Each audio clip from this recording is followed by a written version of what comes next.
Hello दोस्तों, नमस्कार। कैसे हैं आप सभी? आशा करता हूँ आप लोग बहुत अच्छे होंगे। वंस अगेन एक नई जानकारी के साथ हम आपके साथ उपस्थित हैं। तो healthy buys and rise channel आप सभी का स्वागत करता है। तो जैसा कि हम रोज़ की भांति एक हेल्थ से जुड़ा कुछ न कुछ जानकारी आपको शेयर करते हैं, तो ऐसे ही आज भी हम जो एक विशेष जानकारी जो कॉमन लोगों में समस्या हो रही है और लोग अति का शिकार हो रहे हैं, यानी बहुत ज़्यादा ही ये चीज़ें यूज़ कर रहे हैं, जो कि आमतौर पर लगभग सभी लोग कर रहे हैं ना। आजकल बच्चे भी यूज़ कर रहे हैं, बड़े भी कर रहे हैं, बुजुर्ग भी कर रहे हैं। तो हमें इस चीज़ से बचना है जो कि नॉइज़ से संबंधित है।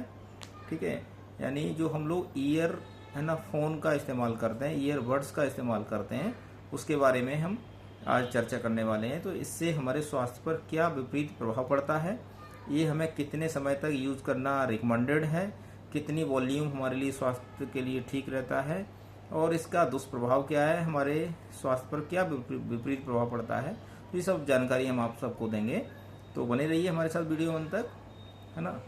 तो इसका देखिए, ईयरफोन जो आजकल प्रचलन में है और मोबाइल प्रचलन में है, जो कि आज की मोबाइल दुनिया हो गई है। तो उसी में जो स्वास्थ्य का आजकल लोग जो बहरे हो रहे हैं या नॉइज़ पॉल्यूशन हो रहा है, वो एक अलग समस्या है नॉइज़ पॉल्यूशन। लेकिन हम लोग और दूसरी समस्या बना रहे हैं, जैसे हम लोग ईयरफोन इस्तेमाल कर रहे हैं, तो हमें कितना इस्तेमाल करना चाहिए, ये सब समझने की ज़रूरत है। इससे हमारे मस्तिष्क पर भी दुष्प्रभाव पड़ता है। और वो प्रभाव क्या है, देखिए, जो हमारा जो कान है सुनने की नेचुरल शक्ति प्रदान किए हुए हैं, तो उसमें क्या है कि नॉइज़ कंट्रोल ये सब चीज़ें उसमें होती हैं। कितनी ध्वनि है तो हम हमारे कानों के लिए सक्षम है, हमारे कान उसको सुनने के लिए। तो NIHL यानी नॉइज इंड्यूस्ड हियरिंग लॉस, इससे होता है। मीन्स एक परमानेंट भी हियरिंग लॉस हो सकता है, टेम्पोररी भी हो सकता है, और समस्या भी हो सकती है। कान के अंदर इन्फेक्शन भी हो सकता है, ठीक है, वैक्स भी जमा हो सकता है, ये सारी समस्या हो सकती हैं। यानी कहने का मतलब है ईयर इन्फेक्शन होने के चांसेस ज़्यादा हो जाते हैं। कुछ लोग क्या करते हैं, अपना ईयर वर्ड्स को शेयर कर देते हैं या ईयरफोन को शेयर कर देते हैं, भले घर में करते हैं, अपने फ्रेंड सर्कल में करते हैं, लेकिन हर किसी के व्यक्ति के जो कान हैं वो अपना उनका एनाटॉमिकल स्ट्रक्चर होता है। एक तो वो प्रॉब्लम होता है, और अंदर बैक्स धीरे धीरे और ज़्यादा जमा होने के चांसेस रहते हैं, और ईयर जो फ़ोन होते हैं उनके थ्रू इन्फेक्शन भी अंदर जाने की संभावना ज़्यादा रहती है। और कान की अंदर की जो है ना, जो झिल्ली है या परत है, जिससे जो उसका ईयर ड्रम है वो ख़राब होने के चांसेस रहते हैं, उसमें संक्रमण का खतरा रहता है। तो ये सब चीज़ें हमको बिल्कुल अवॉइड करना है, ये बहुत ख़तरनाक चीज़ है। और सबसे क्या है, जो ईयरबड होते हैं वो और ज़्यादा खतरनाक लोग ज़्यादातर लगाए रहते हैं, और इसके क्या होता है, बिल्कुल मतलब बहरे होने की संभावना संभावना बहुत ज़्यादा ही रहती है। दूसरा इससे अलग क्या है, मतलब ब्रेन प्रॉब्लम भी हो सकती हैं। यदि कंटिन्यू कोई व्यक्ति, आजकल बच्चे लोग कंटिन्यू सॉन्ग सुन रहे हैं या कोई मूवी देख रहे हैं, तो उसमें क्या अपना ईयरबड लगा लिए या ईयरफोन लगा लिए, अपने देखने में लगे हुए हैं, लेकिन एक सप्ताह में कुल मिलाकर के 3 घंटे से ज़्यादा, कुछ अध्ययन में पाया गया है 3 घंटे से ज़्यादा, यानी वीक में मैक्सिमम 3 आवर्स आप मोबाइल का फ़ोन जैसे कंटिन्यू टोटल टाइमिंग उसका टेन्योर काउंट किया जाए, और ईयरबड ईयरफोन अगर यूज़ कर रहे हैं, तो उससे अगर टाइमिंग अधिक हो रही है तो वो हमारे स्वास्थ्य के लिए हानिकारक है, घातक हो सकती है। और एक्चुअल क्या है, जो हमारे कान हैं उनकी ऐसी नेचुरल शक्ति होती है जो कि 80 डेसिबल तक वो ध्वनि को आसानी से सुन सकता है। मान लीजिए कॉमन अगर साउंड है जो दूर से हम सुन रहे हैं, या कोई आवाज़ से या कोई चीज़ महसूस कर रहे हैं, तो उसकी जो सामान्य जो क्षमता होती है 80 डेसिबल होती है।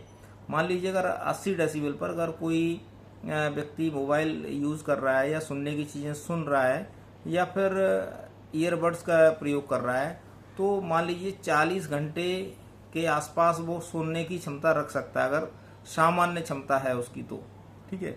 वहीं अगर उसकी साउंड बढ़ा दिया जाए, नहीं 90 डेसिबल कर दिया जाए, तो समझ लीजिए वो 3 घंटे से ज़्यादा एक सप्ताह में नहीं सुन सकता, यानी उतना उसका रिड्यूस हो जाएगा।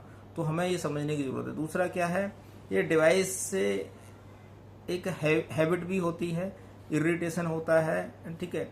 दूसरा स्वास्थ्य पर विपरीत प्रभाव पड़ने के साथ साथ इसमें समय की भी बर्बादी होती है। लोग समय को अनवांटेड रूप से वेस्ट करते हैं। बच्चे लोग अपना जो स्टडी का जो उचित समय होता है उसको है ना लॉस्ट कर देते हैं, और पेरेंट्स भी कभी इंगेज हो जाते हैं। तो ये सब ध्यान देने की बात है। इसमें कम से कम इस डिवाइस का प्रयोग करना चाहिए। इसके अलावा क्या है, कान अगर जल्दी खराब होंगे यानी हियरिंग लॉस होगा तो फिर क्या आपको डॉक्टर से सलाह लेनी पड़ेगी, आपका स्वास्थ्य पर विपरीत इसका प्रभाव पड़ेगा। तो ये कुल मिलाकर के खतरनाक है। और इसके अलावा लोग ड्राइव करते हैं तो हम उन लोगों को विशेष अनुरोध कर रहे हैं, उन लोगों से विशेष आग्रह है उन लोगों से कि ड्राइव करते समय कभी भी ईयरफोन या ईयरबड का प्रयोग बिल्कुल नहीं करना चाहिए। इससे दुर्घटना होने के चांस रहते हैं और इससे जान भी जाने के खतरा है। आप जिसके द्वारा एक्सीडेंट होता है वो तो उसकी जान तो जाएगी, लेकिन जो व्यक्ति ईयरफोन या ईयरबड्स का इस्तेमाल नहीं कर रहा है लेकिन वो रोड पे चल रहा है साइकिल से या पैदल चल रहा है या जिसका कोई कसूर नहीं है, उसके द्वारा उसकी भी जान का खतरा है। तो अल्टीमेटली दोनों को बहुत बड़ी समस्या हो सकती है। तो इसलिए हमारा सभी से आग्रह है, ईयरफोन कम से कम इस्तेमाल करें, ना के बराबर इस्तेमाल करें, समय कम इस्तेमाल करें, है ना, कम से कम समय दें इसमें, और इसका वॉल्यूम कम रखें। यानी ध्वनि प्रदूषण भी एक बहुत गंभीर समस्या है। इसको हम कुछ चीज़ें अपने ह्यूमन एक्टिविटीज़ है उसके थ्रू कम कर सकते हैं। हम सब लोगों को समझदार होने की ज़रूरत है, जिम्मेदार नागरिक बनने की ज़रूरत है। तो मेरा ऐसा आग्रह है, एक तो ड्राइव करते समय बिल्कुल ईयरफोन या ईयरबड्स का प्रयोग बिल्कुल ना करें, मोबाइल का प्रयोग ड्राइविंग के समय बिल्कुल ना करें, और लेट करके और ज़्यादा लाइट मतलब उसकी स्क्रीन जो लाइट होता है उसको कम से कम उसमें इस्तेमाल कर सकते हैं। आवश्यकता पड़ने पर ही इस्तेमाल करें तो ज़्यादा अच्छा है। बच्चों को इससे दूर रखें, बच्चों को ईयरफोन ईयरबड बिल्कुल रिकमेंड ना करें, और बीच बीच में कान की अच्छे से सफाई करते रहें। और डॉक्टर अगर किसी को समस्या है यानी कान नाक गला विशेषज्ञ जो डॉक्टर होते हैं उनसे सलाह लें, और उसके बाद उसकी कुछ जांच संभावित जो जांचें होती हैं उनको करवाएं और उस समस्या का निदान कराएं। बस मेरा इतना ही उद्देश्य है कि इस ईयरबड को कम से कम प्रयोग करें और ड्राइविंग के समय बिल्कुल ना करें, ताकि दुर्घटना ना हो और समय और पैसे दोनों की बर्बादी से बचाया जा सकता है और अपने स्वास्थ्य को इम्प्रूव किया जा सकता है।